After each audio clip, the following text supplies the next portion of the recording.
ನಮಸ್ಕಾರ. ವಿಶ್ವವಾಣಿ ಜ್ಯೋತಿಷ್ಯ ಕಾರ್ಯಕ್ರಮಕ್ಕೆ ನಿಮ್ಮೆಲ್ರಿಗೂ ಪ್ರೀತಿಯ ಸ್ವಾಗತ. ಒಂದು ಮಂತನ್ನು ಕಳೆದು ನಾವು ಇನ್ನೊಂದು ಮಂತ್ಗೆ ಕಾಲಿಡ್ತಿದ್ದೀವಿ ಅಂದ ತಕ್ಷಣ ನಮ್ಮ ಗ್ರಹಗತಿ ಹೆಂಗಿದೆ, ಯಾವ್ಯಾವ ರಾಶಿಗೆ ಫಲಾಫಲಗಳು ಹೆಂಗಿದಾವೆ ಅನ್ನೋದನ್ನು ನಾವು ತಿಳ್ಕೊಳ್ಳೋದಕ್ಕೆ ಕಾತರರಾಗಿ ಕಾಯ್ತಾ ಇರ್ತೀವಿ. ಸೊ ಅಂತಹ ಒಂದು ನಿಮ್ಮ ಕುತೂಹಲವನ್ನು ತಣಿಸುವಂತಹ ಒಂದು ಸುಂದರವಾದ ಕಾರ್ಯಕ್ರಮ ನಮ್ಮ ವಿಶ್ವವಾಣಿ ಜ್ಯೋತಿಷ್ಯ ಕಾರ್ಯಕ್ರಮ. ಸೊ ಈ ಕಾರ್ಯಕ್ರಮದಲ್ಲಿ ನಮಗೆ ದಾರಿ ತೋರಿಸೋದಕ್ಕೆ ಅಂತಲೇ ಖ್ಯಾತ ಜ್ಯೋತಿಷಿಗಳು, ಚತುರ್ಮುಖ ಬ್ರಹ್ಮ ದೇವಸ್ಥಾನದ ಪ್ರಧಾನ ಅರ್ಚಕರು ಆಗಿರುವಂಥ ಶ್ರೀ ವಿಜಯಾನಂದ ಜೋಯಿಸ್ ಅವರು ನಮ್ಮ ಜೊತೆ ಇದ್ದಾರೆ. ಬನ್ನಿ ಅವ್ರನ್ನ ಕಾರ್ಯಕ್ರಮಕ್ಕೆ ಸ್ವಾಗತಿಸೋಣ. ಗುರುಗಳೇ, ಕಾರ್ಯಕ್ರಮಕ್ಕೆ ಪ್ರೀತಿಯ ಸ್ವಾಗತ. ನಮಸ್ತೆ. ಕರ್ಕಾಟಕ ರಾಶಿ, ಪುನರ್ವಸು 4ನೇ ಪಾದ, ಪುಷ್ಯ ನಕ್ಷತ್ರ ಮತ್ತು ಆಶ್ಲೇಷ ನಕ್ಷತ್ರ ಕರ್ಕಾಟಕ ರಾಶಿ. ಕರ್ಕಾಟಕ ರಾಶಿಗೆ ಅಧಿಪತಿ ಚಂದ್ರ.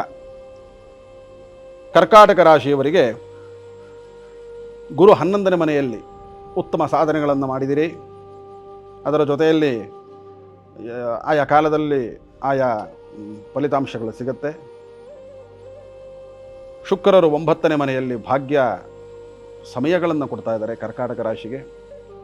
ಆದರೆ ಈಗ ಪ್ರಾರಂಭ ಆಗಿದೆ. ಕಳೆದ ತಿಂಗಳವರೆಗೂ ಇದ್ದಂತಹ ಎಷ್ಟೋ ವಿಚಾರಗಳು ಮುಗಿದು ಹೋಗಿದೆ. ಫೆಬ್ರವರಿಗೆ, ಮಾರ್ಚ್ ತಿಂಗಳಲ್ಲಿ ಅವೆಲ್ಲ ಮುಂದೂಡ್ತಾ ಅಂದರೆ ಕಾರ್ಯರೂಪಕ್ಕೆ ಬರುತ್ತೆ. ಭಾಳ ದಿನ ಆಯಿತು, ಇನ್ನೂ ಕೆಲಸ ಕಾರ್ಯಗಳು ಬಂದಿಲ್ಲ, ಇನ್ನೂ ಯಾರೋ ಒಪ್ಪಬೇಕು, ಇನ್ನೂ ಯಾರೋ ಅದರಿಂದ ಯಾರ್ದೋ ಪರ್ಮಿಷನ್ಗಳು ಬೇಕು. ಇವೆಲ್ಲ ಮಾರ್ಚ್ ತಿಂಗಳಲ್ಲಿ ಪೂರ್ಣ ಆಗುತ್ತೆ. ಯುಗಾದಿ ಹಬ್ಬದೊಳಗೆ ಇವೆಲ್ಲ ಒಳ್ಳೆಯ ಫಲಗಳನ್ನು ಕಾಣ್ತೀರಿ. ಶನಿ ಅಷ್ಟಮದಲ್ಲಿದ್ದಾನೆ. ಶನಿ ಅಷ್ಟಮದಲ್ಲಿದ್ದರೆ ನಷ್ಟ ಅಂತ, ಬಹಳ ದ್ರವ್ಯ ನಷ್ಟಗಳಾಗಿರುತ್ತೆ. ದುಡ್ಡಿನ ವ್ಯವಹಾರಗಳಲ್ಲಿ, ಅಥವಾ ದುಡ್ಡಿನ ಬದಲು ವಾಹನಗಳು, ದ್ರವ್ಯಗಳು, ಇವೆಲ್ಲವನ್ನೂ ಕೂಡ ಅಷ್ಟಮದಲ್ಲಿ ಶನಿ ಎಷ್ಟೋ ಸಂದರ್ಭಗಳಲ್ಲಿ ಬಂಗಾರ ಕಳೆದು ಹೋಗೋದು, ಅಥವಾ ಬಹಳ ಆಸೆ ಇಟ್ಕೊಂಡಂಥ ಬಂಗಾರಗಳನ್ನು ಅಡ ಇಟ್ಟು ಬರೋದು, ಇವೆಲ್ಲ ಅಷ್ಟಮದ ಶನಿಯಲ್ಲಿ ಆಗುತ್ತೆ.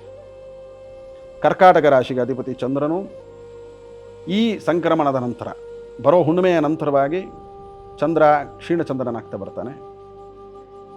ಆ ನಂತರವಾಗಿ ಯುಗಾದಿಯಿಂದ ಚೈತ್ರ ಮಾಸಕ್ಕೆ ಪುನಃ ಚಂದ್ರನು ವೃದ್ಧಿಯಾದಾಗ, ಈ ವೃದ್ಧಿಯಲ್ಲ, ಮುಂದಿನ ವೃದ್ಧಿ ಚಂದ್ರಮದಲ್ಲಿ ಚಂದ್ರನ ಬಲ ಅವರಿಗೆ ಸಿಗುತ್ತೆ. ಚಂದ್ರಬಲ ಸಿಕ್ಕರೆ ದೈವಬಲ ಸಿಕ್ಕಂಗೆ ಅಂತ. ಅಷ್ಟಮದಲ್ಲಿ ಶನಿ ಇದ್ದರೂ ಗುರುಬಲ ಇರೋದರಿಂದ ಶನಿಯಿಂದ ಯಾವುದೇ ತೊಂದರೆಗಳು ಬರಲ್ಲ. ಎಲ್ಲಿವರೆಗೂ ಗುರುಬಲ ಇರುತ್ತೋ ಅಲ್ಲಿವರೆಗೂ ಕರ್ಕಾಟಕ ರಾಶಿಯವರಿಗೆ ಶನಿಯಿಂದ ತೊಂದರೆ ಇಲ್ಲ. ಇದ್ದರೂ ಅಲ್ಪ ಮಟ್ಟ ಕೊಟ್ಟಿರ್ತಾನೆ, ತುಂಬ ದೊಡ್ಡ ಪ್ರಮಾಣದಲ್ಲಿ ಕೊಡಲ್ಲ. ಆದ್ದರಿಂದ ಪ್ರಮುಖವಾಗಿ ಕರ್ಕಾಟಕ ರಾಶಿಯವರು ಅಷ್ಟಮದಲ್ಲಿ ಶನಿ ಇದ್ದಾಗ ಆರೋಗ್ಯವನ್ನು ಕಾಪಾಡಿಕೊಳ್ಳಿ. ಆದಷ್ಟು ಹೊರಗಿನ ಪದಾರ್ಥಗಳ ಸೇವನೆ ಸ್ವಲ್ಪ ಕಡಿಮೆಯಾಗಲಿ. ಮನೆಯ ಆಹಾರ ಸ್ಥಿತಿಗಳು ಉತ್ತಮವಾಗಲಿ. ಹಾಗೂ ಕರ್ಕಾಟಕ ರಾಶಿಯವರಿಗೆ ಅಷ್ಟಮ ಶನಿ ಇರೋದರಿಂದಾಗಿ ಪದೇ ಪದೇ ಆಗಾಗ ಸಮಸ್ಯೆಗಳು ಅಥವಾ ಕಷ್ಟ ಕಾರ್ಪಣ್ಯಗಳು ಇನ್ನೂ ಮುಗದೇ ಇಲ್ವೇನೋ ಅನ್ನೋ ರೀತಿಯಲ್ಲಿ ತಲೆ ಮೇಲೆ ಬಂದು ಕೂರುವಷ್ಟು ಅವಮಾನ ಅಪಮಾನಗಳಾಗುತ್ತೆ.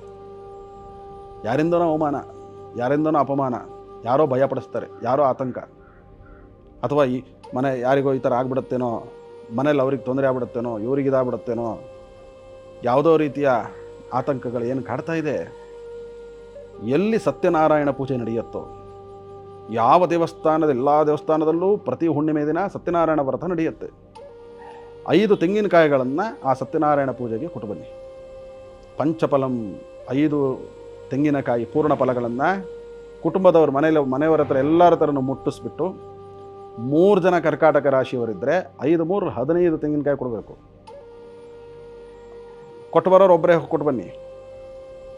ಆ ತೆಂಗಿನಕಾಯಿನ ಕೊಟ್ಟು ಸತ್ಯನಾರಾಯಣ ದೇವರ ಪ್ರಸಾದ ಮನೆಗೆ ತಂದು ಎಲ್ಲರೂ ದೇವರ ಮುಂದೆ ಅದನ್ನು ಸ್ವೀಕಾರ ಮಾಡಿ. ಯಾವಾಗ ನಿಮ್ಮ ಮನೆಗೆ ಸತ್ಯನಾರಾಯಣ ಪೂಜೆಯ ಪ್ರಸಾದ ಬರುತ್ತೋ ಆಗ ಶುಭ ಸುದ್ದಿಗಳು ಅದರಿಂದನೇ ಬರುತ್ತೆ.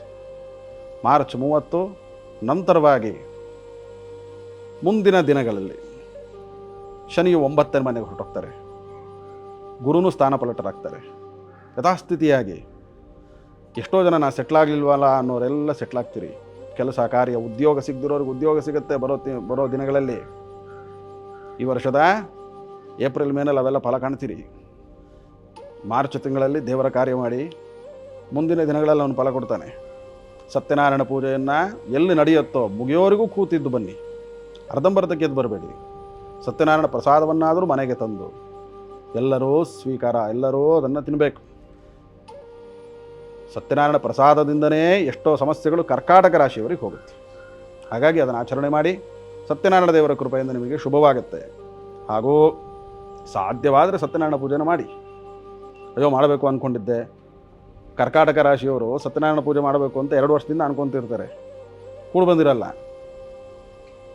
ಭಗವಂತನನ್ನು ಆಧಾರವಾಗಿಟ್ಟುಕೊಂಡು ಮಾಡೇ ಮಾಡ್ತೀನಿ ಅಂತ ನಿರ್ಧಾರ ಮಾಡಿ ಬರೋ ತಿಂಗಳಲ್ಲಿ ಅದನ್ನು ಮಾಡ್ತೀರಿ. ಅದನ್ನು ಮಾಡಿದ ಮೇಲೆ ನಿಮ್ಮ ವ್ಯವಹಾರಗಳು ಕೈ ಹಿಡಿಯುತ್ತೆ. ಕೆಲಸ, ಕಾರ್ಯ, ಉದ್ಯೋಗ, ಅದರಲ್ಲೂ ಕರ್ಕಾಟಕ ರಾಶಿಯವರಿಗೆ ಕಂಕಣ ಬಲಾದಿಗಳು ಇವೆಲ್ಲವನ್ನು ಕೂಡ ಮುಂದಿನ ದಿನಗಳಲ್ಲಿ ಅದನ್ನು ಮಾಹಿತಿ ಕೊಡ್ತೀವಿ.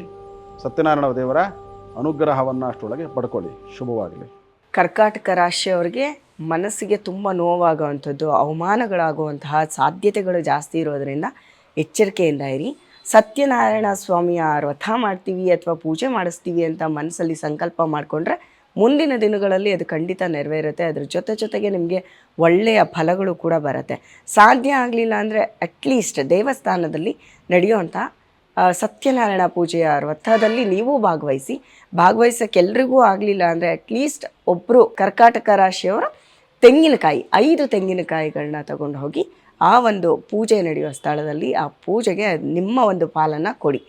ನೀವು ಅಲ್ಲಿನ ಪ್ರಸಾದನ ತಂದು ಮನೆಯಲ್ಲಿ ದೇವರ ಮುಂದೆ ಅದನ್ನು ಸ್ವೀಕರಿಸಿದ್ರೆ ಆ ಸತ್ಯನಾರಾಯಣ ಪೂಜೆಯ ಪ್ರಸಾದದ ಜೊತೆ ನಿಮಗೆ ಒಳ್ಳೆಯ ಸುದ್ದಿಗಳು ಕೂಡ ಒಳಗೆ ಬರುತ್ತೆ ಅಂತ ಗುರುಗಳು ಹೇಳ್ತಾ ಇದ್ದಾರೆ. ಸೊ ಈ ವಿಡಿಯೋ ನಮಗೆ ಇಷ್ಟ ಆಗಿದ್ದಲ್ಲಿ ಲೈಕ್ ಮಾಡಿ, ಶೇರ್ ಮಾಡಿ, ಸಬ್ಸ್ಕ್ರೈಬ್ ಮಾಡೋದನ್ನು ಮರಿಬೇಡಿ. ಅಲ್ಲಿವರೆಗೂ ನಮಸ್ಕಾರ.